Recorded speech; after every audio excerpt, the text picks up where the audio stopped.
Welcome back. You're watching HFO-TV. HFO-TV is co-sponsored by J.R. Johnson LLC, specialists in multifamily restoration and repair work. Gantry Incorporated, the nation's largest independent mortgage banking firm.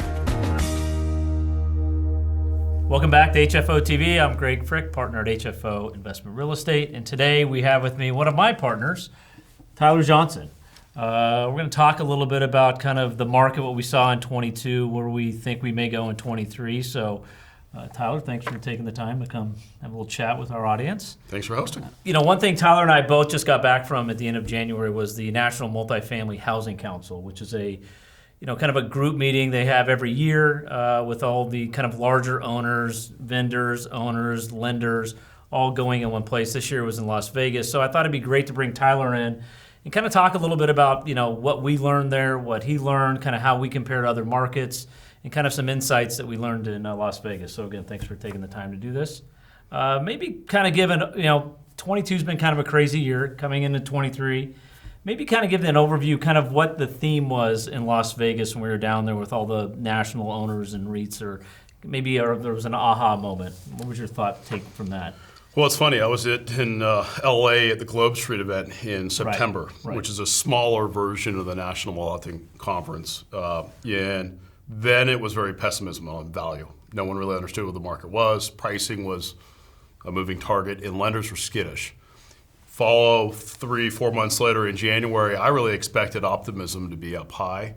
The most shocking development to us was traditionally that time of year is when brokers launch new deals to the market. Right. In Portland, for example, in 22, in January, we launched 15 deals collectively out to market.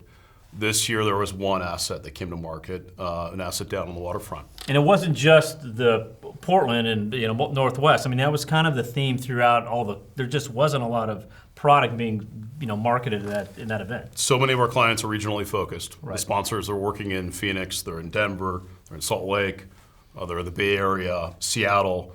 Very similar sentiment. Outside of Phoenix, where pricing's maybe moved quicker, there hasn't been enough product. And it's one of the biggest issues we have going into this year is this is the pure lack of product out to market for buyers to buy. And I know one of the interesting things you brought up when we been talking to various is, Cal, a lot of the acquisition people now have had to, as they're not seeing opportunities or deals, having to go to more of an asset management look as, where their pencils are down or however you want to say it. There's just not as many things to underwrite. It was kind of interesting to hear their feedback on what they're looking at or how they're trying to spend their time. It's interesting. I think we had 50 meetings. You're basically speed dating over the course of 3 days. In most of the groups that we meet with, we've known for years, they're acquisition guys. And a lot of them wear two hats. They acquisition when the market's hot, right, and they do asset management when it's soft. Most common thread was a lot of those acquisition guys are either pencils down because they're not able to chase a deal and win. They don't know where the market is. Or two, they're really focused on NOI growth because rents are falling, interest rates are up. A lot of groups are now looking internally at their operations. So a couple of developments that we saw that was a little bit different than what we've seen in the past is because the market's been so hot and it's been accelerating so fast, acquisition guys only could chase deals. They didn't have time to really look at the deal they closed on 6 months prior or a year earlier. They were focused on the next deal. When rates moved up, pricing got soft. Now you had time for these groups to look internally and say, okay, what have we done right and what have we done wrong? One of the big developments we saw is a tremendous amount of management turnover. If you're not able to grow your NOI, the question immediately becomes why. Oftentimes the easy one to blame is, it must be my management company.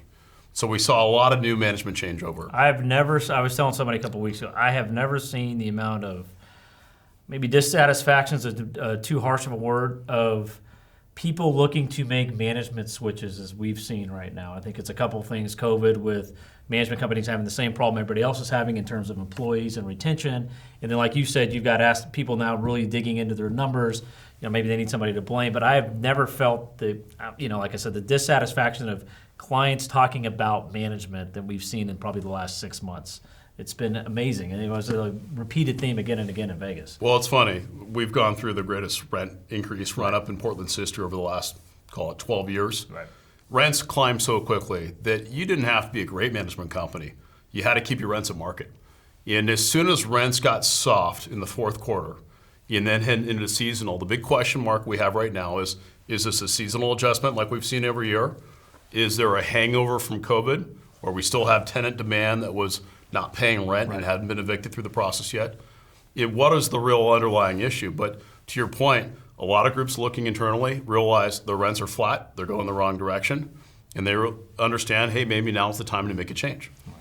So now talking about transactions, especially kind of on the larger assets, we saw in 21 was a record year in multifamily transactions in our market, and probably nationally. I think it is in our market we were over $4 billion in total sale volume. 22, if we would have annualized kind of October through the year, we wouldn't have hit that number, but it would have been very healthy. In the fourth quarter, it really dropped down as the 10-year. Kind of what's your thought on, what you see coming in 23 in terms of transactions on larger assets in this market? Yeah, it's interesting. So to your point, we did just shy of $4 billion in 21. 91 transactions, $10 million and up. The average deal size was around $40 million. In 22, that average increased to $42 million. However, we only did 60 transactions, and it's $2.6 billion, so a 30% drop-off. First part of this year, keep in mind that data usually is tracking late. We've done one transaction, $28 million. So the trend doesn't look good. Now, first quarter is always slow. It's always, but you usually have fourth quarter booking a lot, and then maybe a few go into first quarter, but it's usually second quarter, third quarter when you start ramping up. Go back a year ago, January, we had Aspen Ridge out the market, right? Which it was maybe the peak of all interest. We had more CAs signed, more tours signed, more offers on that deal than any other deal. At the same time, there were 12 other assets out to market that were of similar size and vintage. There were some new construction as well out to market. Fast forward to today, there's one asset out to market. And so there's the biggest change. So how much of that velocity is being held back because interest rates are high? Right. Buyers are on the sidelines trying to go through the pricing discovery. The headwinds that buyers have right now, rates are up, lenders are uncertain, vacancies are back up, rents are falling, concessions are back. A lot of these things are working against buyers. And then if you're a seller, especially in Portland, we believe this is a temporary issue. Rents will seasonally adjust back up. We don't have a big supply. If you look on the horizon, I think it's a great time to be a multifamily owner in Portland or in the Portland metro. And as a result, you have buyers who need to pay less for an asset than they were a year ago. And you have sellers who are saying, wait, my rents are high, my occupancy is good, why would I consider selling at a discount? Even with the temporary increase of vacancies or concessions, like you said, it's probably seasonal, which we always see here. So fundamentally, it's still very strong. So why get out now at a discounted, or from their perception, discounted or elevated cap rate? You look regionally too. As I mentioned earlier, a lot of our sponsors are buying in regional markets. Right. Phoenix has an oversupply, and the market there has been repriced the quickest. Denver has a big supply, but there's still a lot of job growth. So that demand is still relatively high. Seattle, we're starting to see a little bit more housing product coming to the market, even though they have a large supply. Portland, we're unique. We have a major housing supply issue. Right. Not enough housing coming along. I think if you're an owner in this market, you recognize that rents are going to climb again.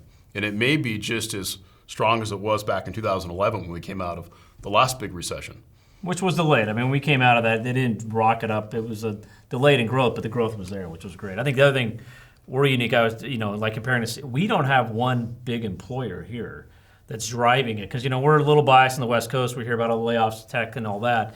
But, Portland has a pretty diverse economy in terms of employers. So, Salesforce or, Amazon, is laid off. What's that going to do to the Seattle market? I mean, are they going to have that desire for office space? What does that do? And does that trickle down the multifamily? So, as you said, the fundamentals here look very, very strong moving forward. So you nailed it on the employers. We always get pushback from groups. Who's the big employer? Right. Where's that job coming from? Yet we have so many small businesses here that really make up the backbone of our business that we're not seeing the mass layoffs in this market. Right.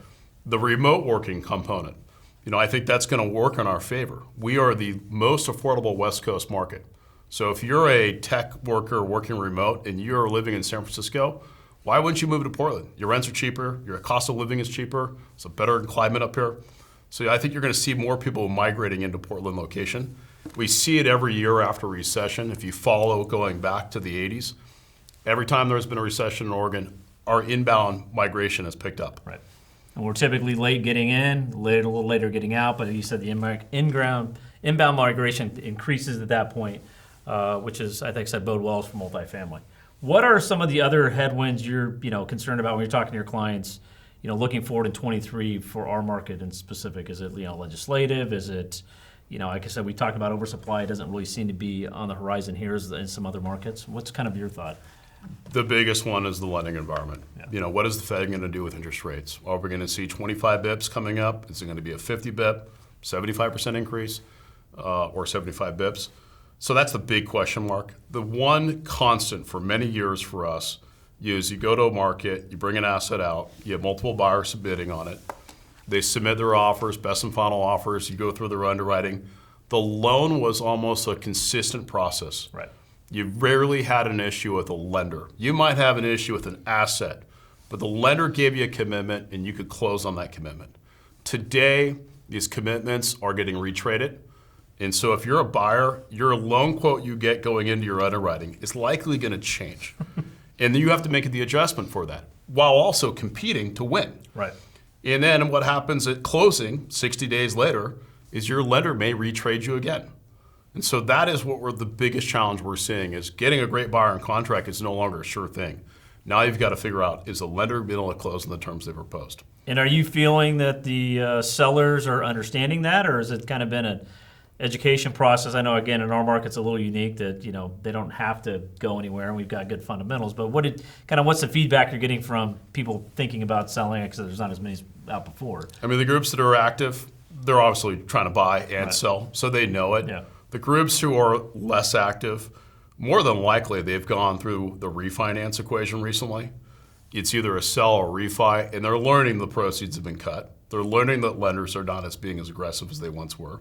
And so I think they're being a little bit more open to it.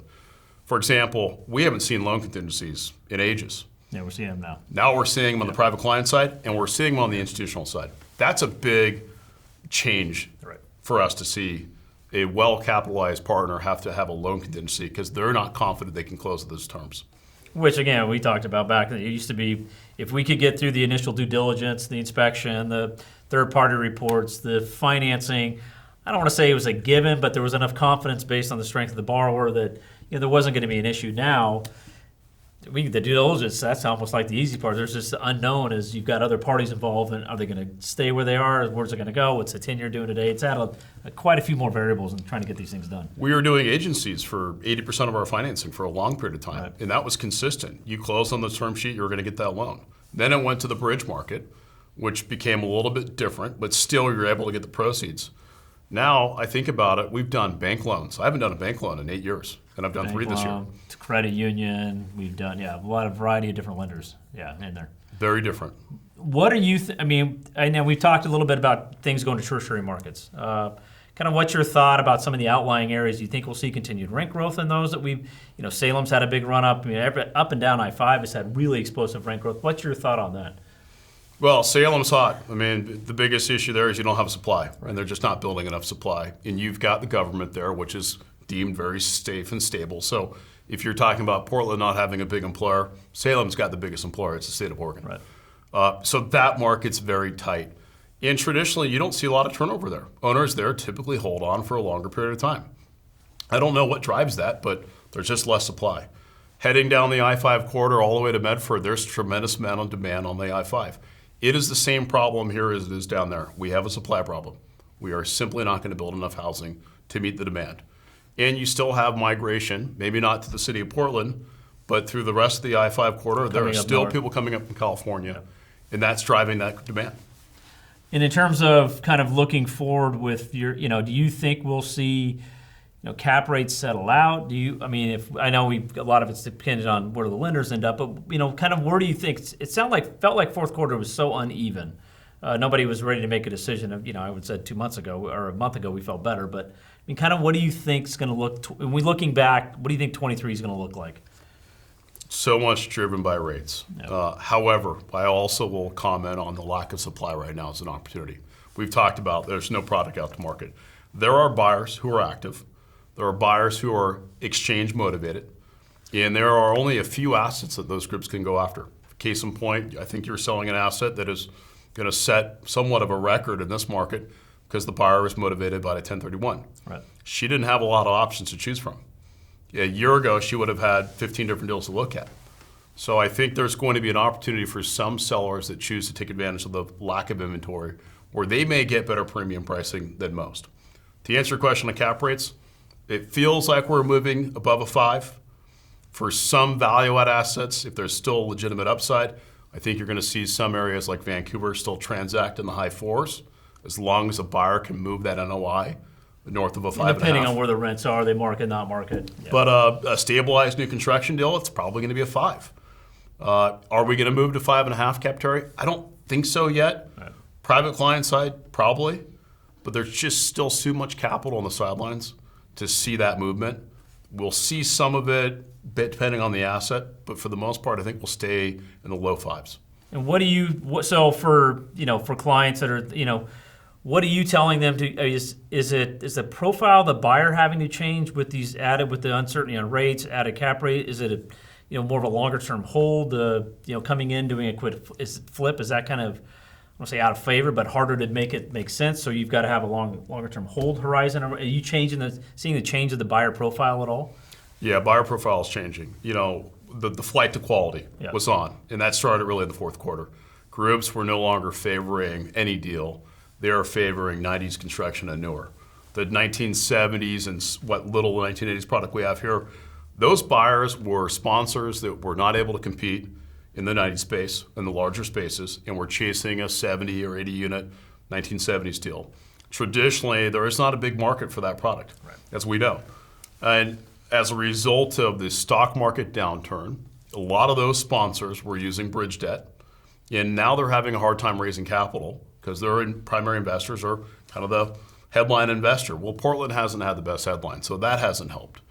Secondly, they're choosing to chase better quality assets. So the 1970s product has changed. So now the buyer for those, what used to be a sponsor, capitalized with friends and family buying that asset with a 3-year plan to hold, now those deals are kind of sitting out there. They're not moving. And so very few have actually been able to sell. Well, Tyler, thank you for taking the time to give the audience some insights on kind of what's going on in this market and what we learned in Las Vegas. It's always very insightful to hear different opinions, and it's not as bad as the headlines say, and it's going to be interesting how 23 kind of shakes out. I'm sure we're all kind of curious where it's going to go, but thanks for taking the time to do this, and we'll do it again soon. Thank you. It was great. And we'll see you again on HFO-TV. Thank you.